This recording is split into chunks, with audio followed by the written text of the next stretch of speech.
me a god. They call me a god. They call me a god. They call me a god. Let's go. I'm about to go off like a weapon. Fuel to the top, got a filled up engine. In my thoughts, obsession. I will not stop, no, I'm never second guessing.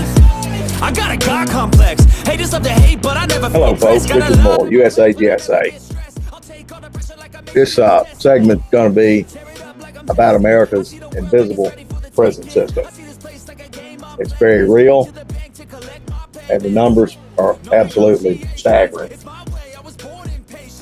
And this is, I'm going to departmentalize this and talk just briefly about some of the cages within this prison system as it pertains to the neutralization and slow kill of truth tellers.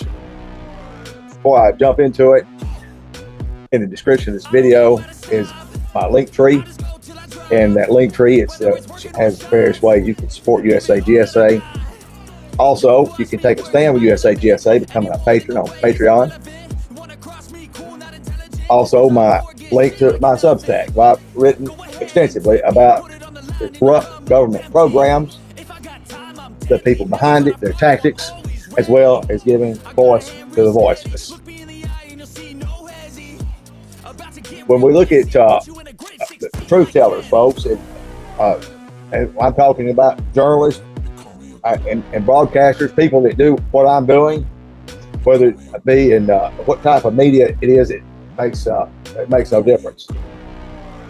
If you look at the numbers, Reporters Without Borders, some of these organizations, which in 2020, last year, I believe, Reporters Without Borders had around 550 journalists in prison, and that's globally. On a global scale, that's still a lot of people, folks.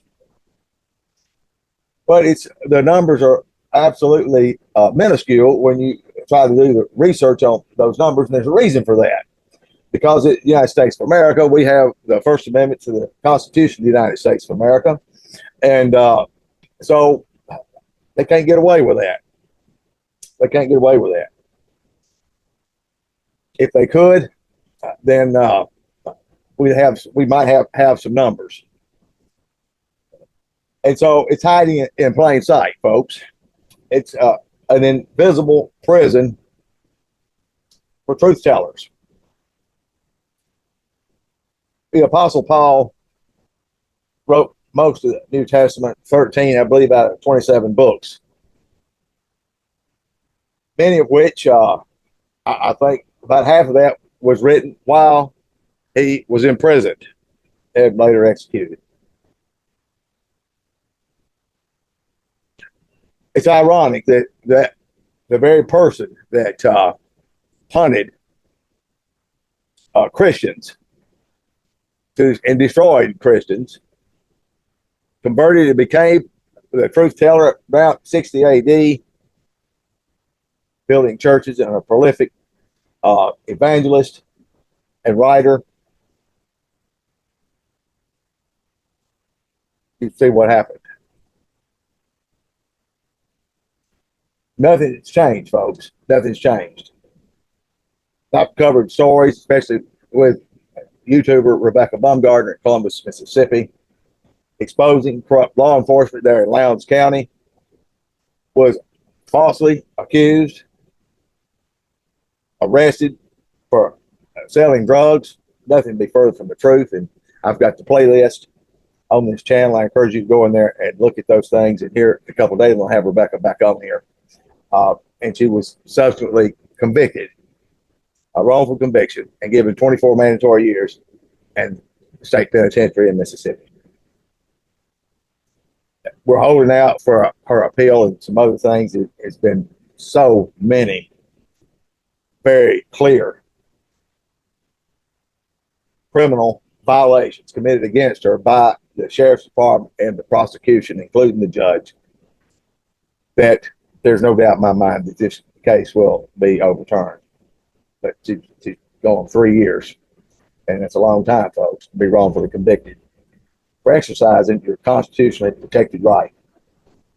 I fight it with many Americans.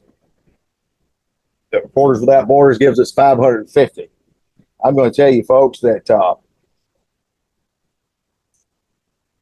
the numbers are absolutely staggering, because these truth tellers, people like myself, are targeted.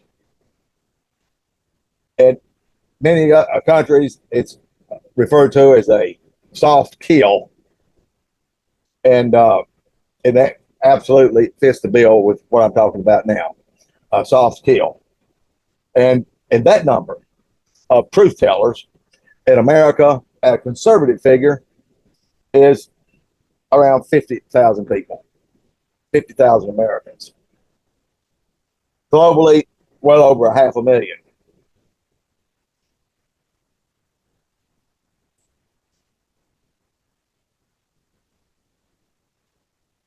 So how does this invisible prison work? How do they stop it without dragging them in, having a public trial, and all these things because of something they said? They still do that as well. I've got a federal lawsuit on a stunt pulled against me by the sheriff, a kangaroo court judge here in Mississippi. So it's alive and well, those that hate the Constitution of the United States of America. These people that swore an oath to uphold and protect that Constitution lied. They broke that oath, and they hate the Constitution, God, and country, and everything. Now, they'll tell you one thing. They'll wave a flag, put their hand on their heart. But it's not what they're saying. It's what they're doing, and that speaks much louder than anything they could possibly say. So what happens to people that dare speak out? Well, we know what happened to Barry Webb when he exposed the CIA for being the largest drug trafficking organization known to man. That was the cartel, and it still is the cartel. And the CIA publicly acknowledged this, that they're the ones that introduced masses of cocaine all over America and created the crack epidemic. Of course, Barry Webb broke that story, and later the CIA admitted it. And but this was a very high price to pay, not just with Americans that died and families that were destroyed, people that were incarcerated because of these drugs, but the very truth teller, Barry Webb, was found dead in his apartment. This after he lost his family and everything. This is how it works. So the official report, he died from an apparent suicide with two, not one, but two bullet wounds to the head. Sounds, I mean, that's of course, Bill and Hillary Clinton ripped a page right out of that playbook, didn't they? And they told this story. That's the official cause of death, and with a straight face. America bought it, moved on, and they're still buying it, and they're still moving on. The way they imprison the truth tellers, it comes in many shapes and sizes, ladies and gentlemen. False accusations, false criminal charges, rather. Drug possession, harassment, child endangerment. It's always a plausible and always career killing. Civil entrapment, blacklisting from employment, mental health weaponization, digital deplatforming, shadow banning, demonization or social media account deletion. I mean, folks, I'm speaking from experience. I'm speaking for tens and thousands of Americans right now. Of course, gang stalking and community policing. That's the COPS program, fusion centers, and of course, private sector proxies that have stand to gain a lot in this scheme of things. That's why it's alive and well. And these Americans, folks, sleep in cars. They rotate from couch to couch, and they're completely demonized on social media. Can't get hired in journalism again. They have their reputations destroyed by whisper campaigns. They're forced to self-publish with zero reach due to search engine blacklist.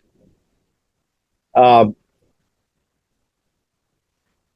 wrongfully convicted and charged truth-tellers that targeted whistleblowers, forced into homelessness, writers forced out of the media world, of course, and the shadow banning and financially cut off journalists make up in excess of 50,000 Americans.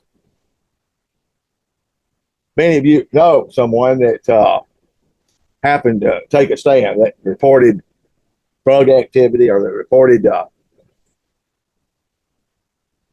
their the company they work for being a toxic waste dump, unsafe products, a corrupt official, or a criminal with a badge. Hey, God, they don't run in on them to stop us out, not all of them. They just simply list that person, and they then begins the process of what I consider, and many agree, as the hit is put on, and that hit is the slow kill, the silent kill, the no-touch murder of another American citizen for exercising constitutionally protected speech. Many people have said that the Constitution needs to be rewritten. They would love to rewrite it. And today they are rewriting it.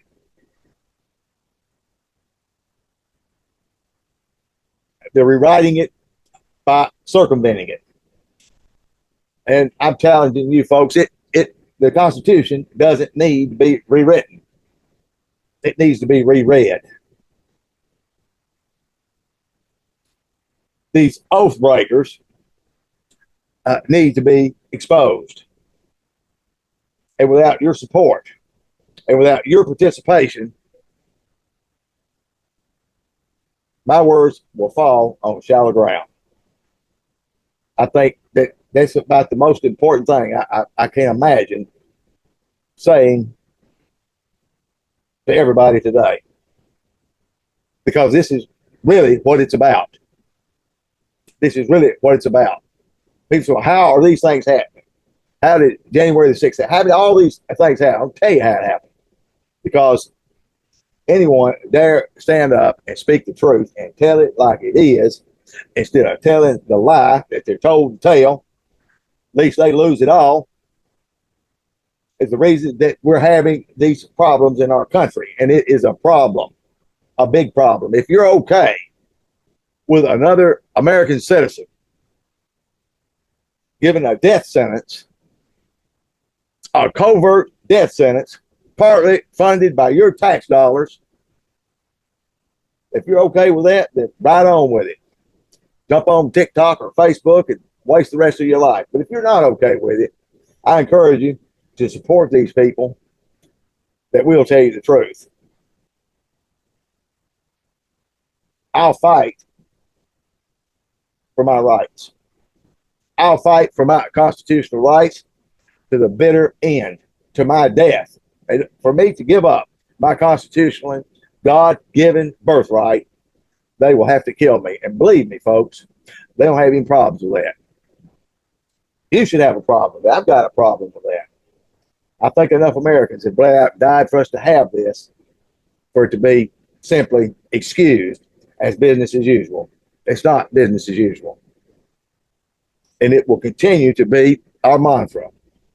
And the game plan of what is for dinner at USA GSA, and that is exposing this corruption and bringing you the unadulterated truth, unfiltered. Let me hear from you. Welcome your comments down there below. If you're not subscribed, please subscribe, share, and share relentlessly. And until next time, God bless you. They call me a god. They call me a god. They call me a god. They call me a god. Let's go. I'm about to go off like a weapon. Fuel to the top, got a filled up engine. In my thoughts, obsession, I will not stop, no, I'm never second guessing. I got a God complex,